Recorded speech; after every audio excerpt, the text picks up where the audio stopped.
Jóvenes y la llegada del rock and roll a México.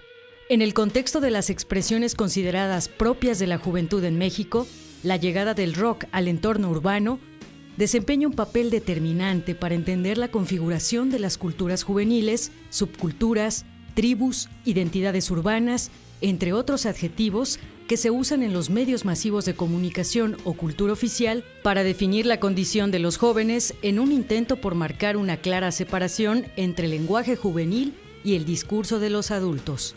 El rock en México ha sido generador privilegiado de identidades colectivas y que han acompañado a varias generaciones durante 6 décadas, en una especie de banda sonora. Esto es, la música como evocadora de imágenes, recuerdos y la experiencia de un viaje. Pero también el rock tiene como fortaleza la capacidad de autogestión y organización, el sentido de pertenencia de sus miembros y la militancia que ocasiona el brindar cohesión al grupo, acompañado de sus rasgos de identidad, como son el lenguaje, la forma de vestir, la música y la apropiación simbólica de los espacios públicos. El rock es un fenómeno social y cultural de masas que es transnacional, multimedia y transgeneracional, muy importante en el siglo pasado y que mantiene una profunda influencia en la juventud hasta nuestros días.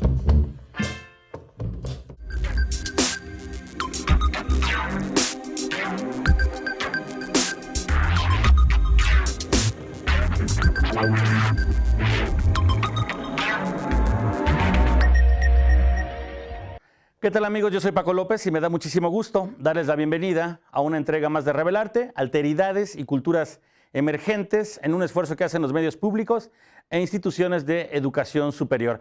El día de hoy tenemos como invitado a Federico Arana en un ejercicio de recuperación de la memoria con un tema que es fundamental, la música como generador de identidades y cómo a través del tiempo, precisamente en nuestro país, se han ido conformando estas diferentes alteridades, si lo queremos ver de esta manera. Federico Arana, que en el día de hoy nos acompaña en este programa, pues se ha encargado de registrar no solamente en la vida académica, sino traer precisamente al presente a un fenómeno musical que cambió muchas cosas en el devenir del siglo XX y por supuesto se siguen configurando hasta nuestros días. La música de rock llega a través de las grandes industrias culturales, concretamente del cine, y es así como llega este fenómeno de masas a México a finales de la década de los 50. Federico, qué gusto tenerte, gracias por aceptar la invitación a este programa, un placer tenerte aquí, reconociendo pues todo el trabajo extenso de investigación que has realizado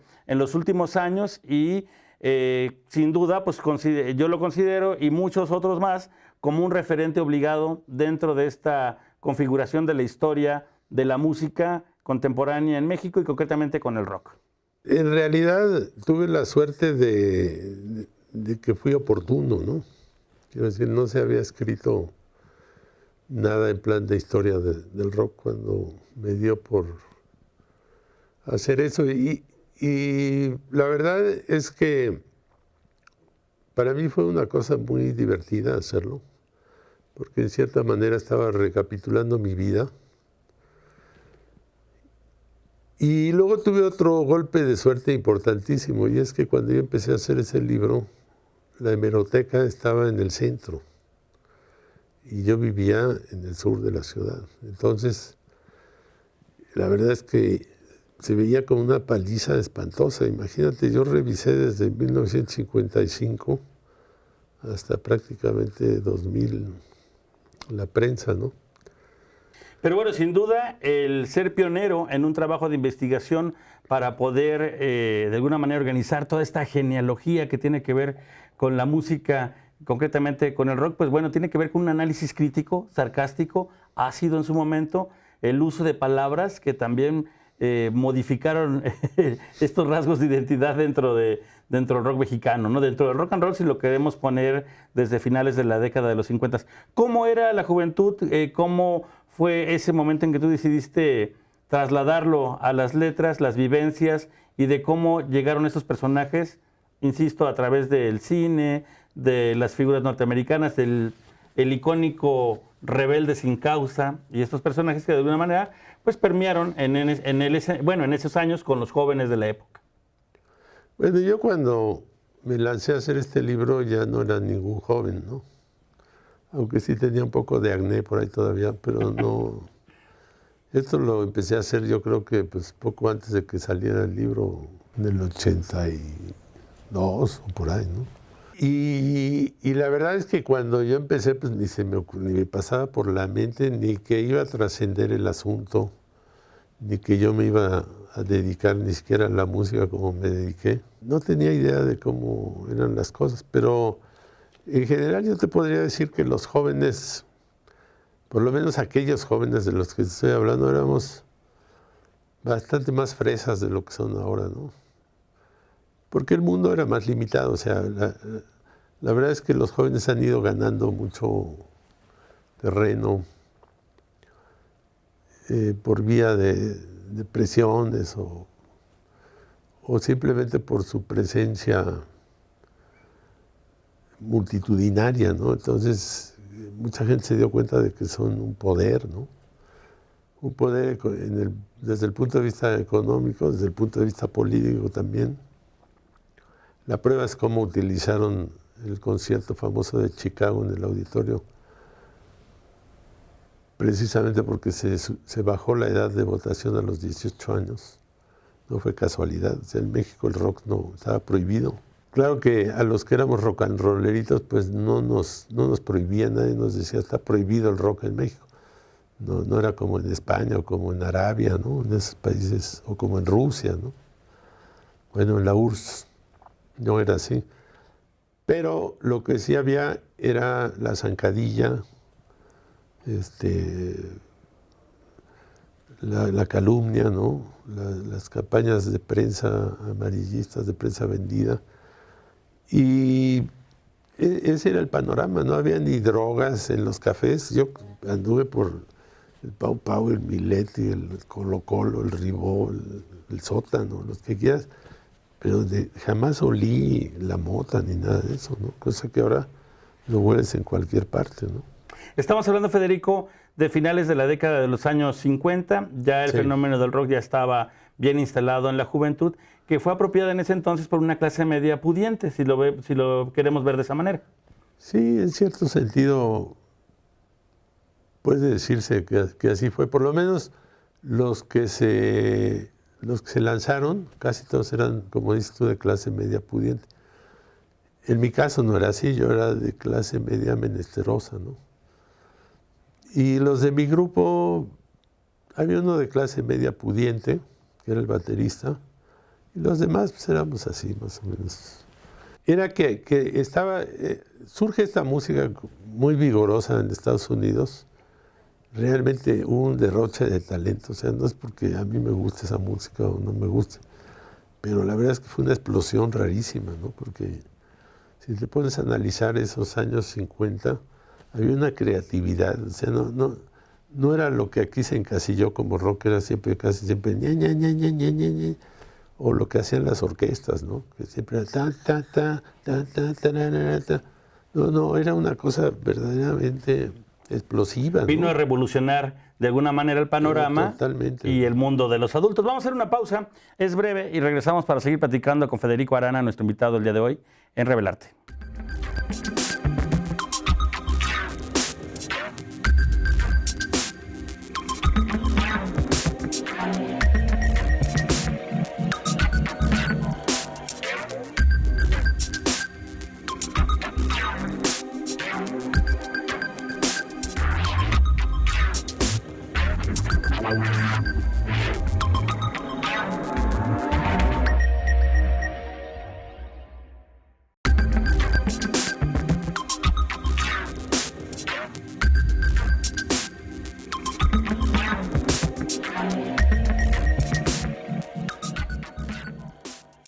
Ya estamos de regreso, platicamos con Federico Arana de cómo surge este fenómeno musical de masas, conocido como el rock and roll, cómo llega a México, cómo genera identidad a través precisamente de la música y este ritmo vigoroso que se apoderó de las salas de cine, de los pocos lugares en donde se presentaba música, que era ejecutada por músicos adultos. Federico, todavía no llegaba esa primera generación de jóvenes rock and rolleros mexicanos que se vinieron a apropiar de este género conocido como rock and roll.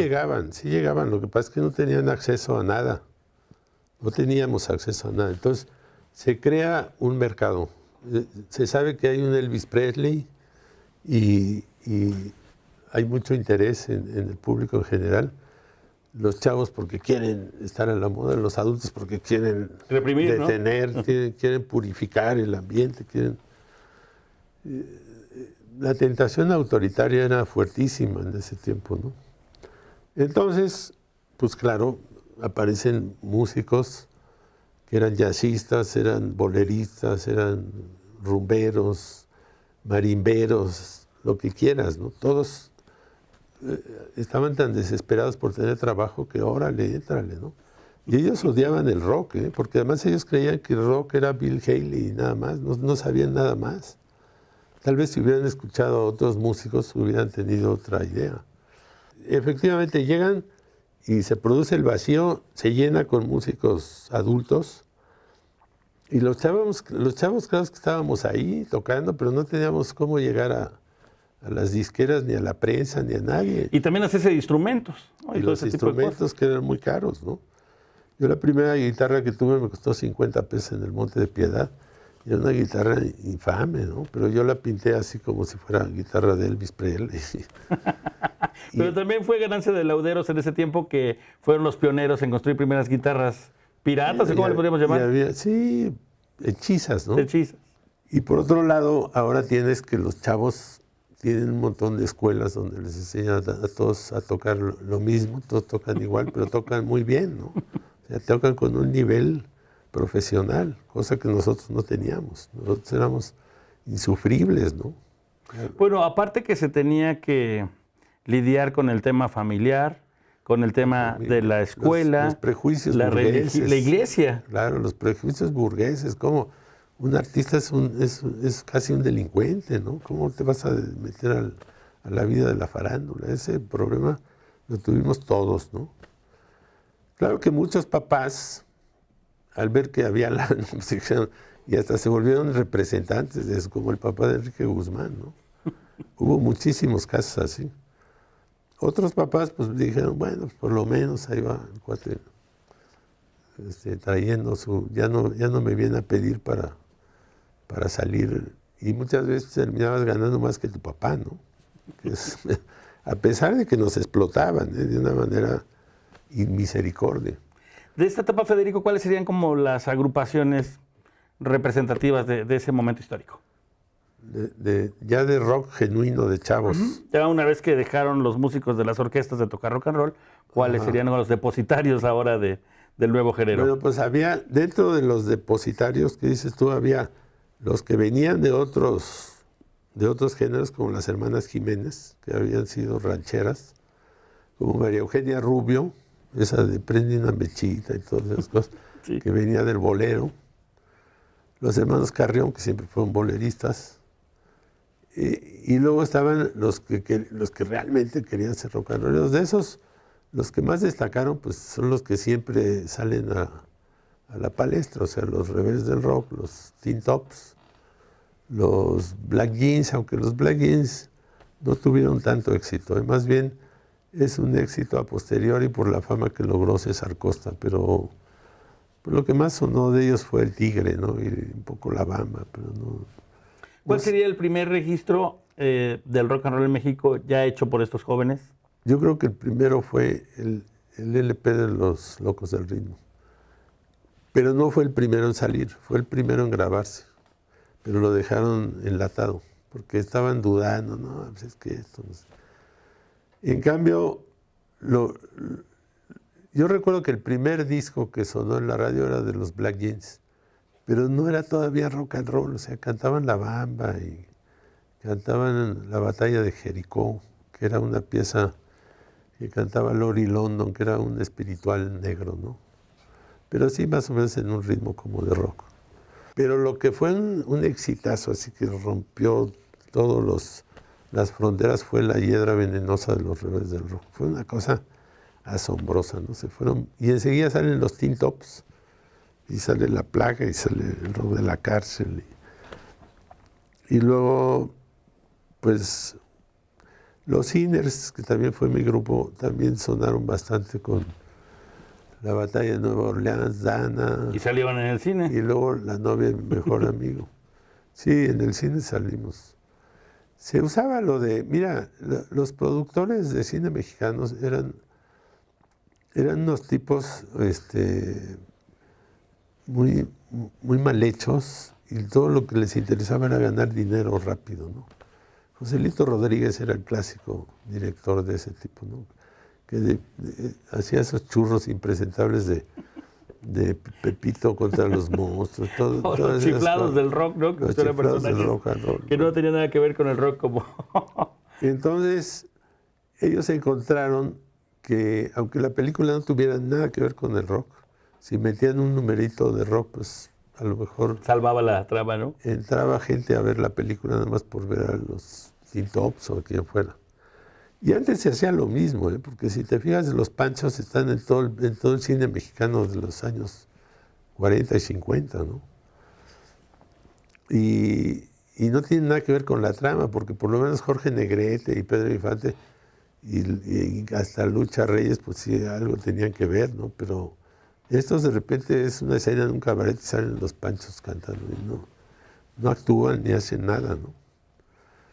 Entonces esa fórmula se repitió con el rock y sirvió pues para que te ganaras una lanita que era una miseria, ¿no? Bueno, Federico, pues toda una historia, ¿no? El poder reconstruir estas historias que tienen que ver con la juventud y cómo ha estado ligada precisamente a la música, porque la música es la que genera todas estas identidades. Y en esta forma de cómo se han ido desarrollando estos hechos, pues bueno, damos cuenta precisamente que muchos de esos problemas de la juventud de los años 50 se mantienen incluso en pleno siglo XXI. Regresamos a Esto es Revelarte.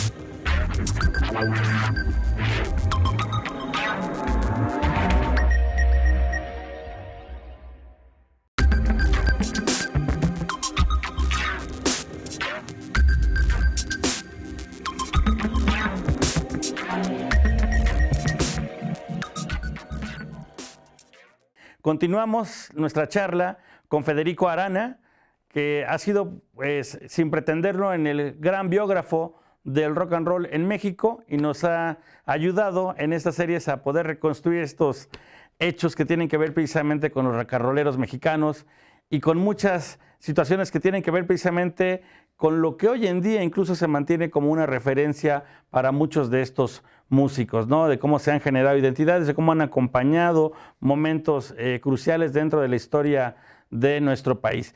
Y nos quedamos precisamente en esta travesía en el momento en que se apropian estos jóvenes de esta música rebelde, frenética, conocida como rock and roll, y hablábamos precisamente también de estas dos formas de expresión juvenil. Por un lado, los que venían de clases más acomodadas y los que venían de las zonas populares, y de cómo llegaron a la música sin tener el acceso muchas veces a los instrumentos, pero cómo se apropiaron y le dieron identidad a este rock and roll. Y fue precisamente ese momento en el cual se da ya una generación, Federico, en donde los jóvenes se apropian prácticamente de este género, se viene toda una camada de músicos. Se apropian prácticamente de todo, para gran malestar de los músicos convencionales, ¿no?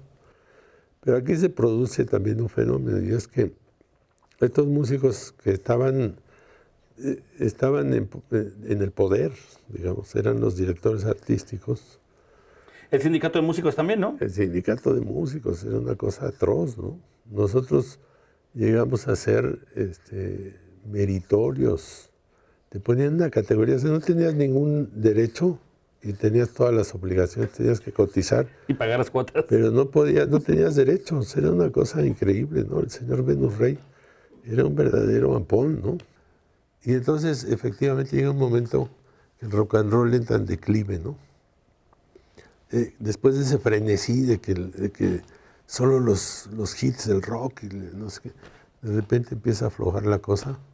Federico, estamos hablando de un rompimiento. Hay por un lado jóvenes que están adscritos de una clase, insisto, acomodada, pero también la música viene del norte, de Torreón, de Piedras Negras, Ciudad Juárez, y empiezan a llegar a la Ciudad de México otros jóvenes con otras ideas, con rebeldía, con un discurso transformador, incluso cantando en inglés y dejando atrás todas las adaptaciones en español que estaban haciendo esa primera oleada de jóvenes rock and rolleros. No, yo no diría que era eso. Claro, ellos sí podían cantar en inglés porque estaban en la frontera. La cercanía, ¿no? Pero yo creo que el único que hizo eso fue Javier Batis. Los demás llegaron cantando en español. Los Rocking Devils, los Duk Duks, todos esos llegaron cantando en español. ¿No? Todos, absolutamente. Los solistas se van para arriba.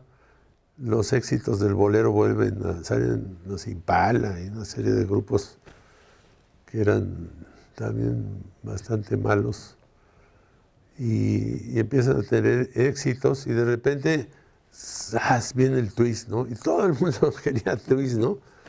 Y entonces otra vez los directores artísticos a grabar twist, ¿no? Y los mismos que te habían mandado al diablo, así te habían dicho, ¿sabes qué? No, ustedes váyanse, no queremos nada con rock and rolleritos. Entonces te dicen, no, ya, venga, vamos a grabar. Entonces empiezas con la monserga del twist, ¿no? El ñaca, ñaca, ñaca, ñaca, ñaca. Y las orquestas y las marimbas y todo el mundo a darle al twist, ¿no? Eso pues obviamente también se gastó. Llegó un momento que para abajo, ¿no? Y los directores artísticos, ahora sí ya se acabó, ahora sí ya, esto ya no hay quien lo levante. Y así fue bandeándose la cosa hasta que sale el rock más o menos potente de los años fines de los 60, ¿no? Que es cuando graba La Revolución de Emiliano Zapata, aquel disco memorable que era Nasty Sex, que fue un éxito internacional, de mexicanos. Entonces, hay una elevación del nivel de los músicos, ¿no? Precisamente por lo que dices tú, que llegan del norte, que era gente que tenía más contacto con el rock, estaban a la frontera, pasaban los rockeros gringos a echar la paloma. Y entonces era gente que sí sabía de lo que se trataba el asunto. Nosotros y el intercambio, ¿no? De discos. Claro, ¿no? Claro, discos y músicos. Y la literatura también. Y ellos podían ir a los conciertos, cosa que aquí no, aquí estaba prohibido, insisto, ¿no? Estuvo prohibido, de hecho, hasta Salinas, hasta el Salinato. Lo importante de este movimiento, pues, empieza a salir en el 70, ¿no? Todos aquellos grupos como Ciruela, Evolución. Pero ya formaban parte como de otra camada de grupos, ¿no? Que algunos cantaban en inglés con la idea a lo mejor de tener reconocimiento internacional, porque yo creo que gran parte del éxito, independientemente de la ejecución de Nasty Sex, fue que era interpretado en inglés. Claro, sí. Y además había la leyenda negra de que el rock tenía que ser en inglés, ¿no? La Revolución de Emiliano Zapata se convierte en un fenómeno, editan el disco en Alemania, se empieza a hablar ya de contracultura, se suman ahí escritores como Parménides García Saldaña y el propio José Agustín, que pues le vienen a dar también un poquito más de color o de sabor a este movimiento musical que se estaba generando. Pero hay dos hechos importantes, justamente cuando estos muchachos se desmarcan del mundo de los adultos. Está el tema de Tlatelolco en 1968, la represión y todo el tema político que se da con estos jóvenes, por un lado unos que están con un activismo comprometido y por otro lado otros que pertenecen a una corriente que tiene que ver con la música, más en un contexto urbano y que están precisamente residiendo en la Ciudad de México. Justamente después del 68, en el 71, se da un hecho que es un parteaguas, que es el Festival de Avándaro, el Festival de Rock y Ruedas de Avándaro, considerando que se viene de un hecho represivo, de una persecución en los jóvenes, de la cerrazón de espacios, se abre todo para hacer un festival o una carrera de coches que terminó siendo un festival que hasta la fecha ha sido la reunión pues más importante o que tiene un valor simbólico dentro de los rockeros en México como el Festival de Avándaro, Federico. La verdad es que yo creo que lo que más pesa en los jóvenes que participan en el 68 o en el 71 es el repudio al autoritarismo, ¿no? Y eso, digamos, es lo que lo liga al rock. En el rock se ve claramente una necesidad de sacudirse la autoridad paterna, la autoridad de los maestros, la autoridad del gobierno, ¿no? Y aunque en general los rock and rolleros eran gente poco politizada, pues eso pesó mucho, ¿no? A la hora de sumarse a esos contingentes. Pero yo insisto, la verdad es que los chavos de Avándaro poco tenían de cultura política o de... Simplemente sabían que los malos pues, era el gobierno, ¿no? Tú les podías hablar a lo mejor de Rius, pero no de Marx, ni de Engels, ni siquiera de Martha Harnecker, no habían leído nada de eso, o sea, no estaban al tanto, ¿no? ¿Consideras que esa generación, el haberlos nombrado como hipitecas era como una situación peyorativa? ¿O era Sí, como claro. para aterrizarlos en Era- una cuestión regional? Era peyorativo, claro, por supuesto. Porque, claro, entre los hippies así güeros y grandotes y estos cuates que eran morenitos, chaparritos, pues había que hundirlos, decir, vale, tú eres hipiteca, no te hagas, ¿no? Pero ese asunto de estar contra las ataduras y contra los poderosos y contra los empleos y todo eso, eso sí arrastró a la juventud en México, ¿no? Eso era muy atractivo. Pues imagínate de lo que se trataba aquí, era una cosa espantosa, era como prácticamente volver a épocas preindustriales, ¿no? Las relaciones de tipo laboral y todo eso era una cosa horrible. De manera que el hipismo pues no tiene nada de raro que haya arrastrado a tantos jóvenes a este festival, porque además revela una cosa que siempre ha pasado, que los adultos menosprecian el tema como pensando, pues es una modita de unos cuantos, ¿no? Pero nunca se dieron cuenta de la magnitud que tenía esto y siguen sin darse cuenta, ¿eh? Tú eres modesto en eso, pero sigues siendo un referente obligado para poder conocer todo este tema de la música. Pues te agradezco las palabras. Bueno, Federico, pues toda una historia, ¿no? El poder reconstruir estas historias que tienen que ver con la juventud y cómo ha estado ligada precisamente a la música, porque la música es la que genera todas estas identidades. Y en esta forma de cómo se han ido desarrollando estos hechos, pues bueno, damos cuenta precisamente que muchos de esos problemas de la juventud de los años 50 se mantienen incluso en pleno siglo XXI. Federico Arana, le agradecemos muchísimo su presencia el día de hoy y estaremos pendientes de sus próximas publicaciones. Es así como llegamos al final de Revelarte, en un esfuerzo que hacen los medios públicos e instituciones de educación superior, precisamente encontrando a lo mejor más preguntas que respuestas que tienen que ver con el tema de la condición juvenil. Hasta la próxima.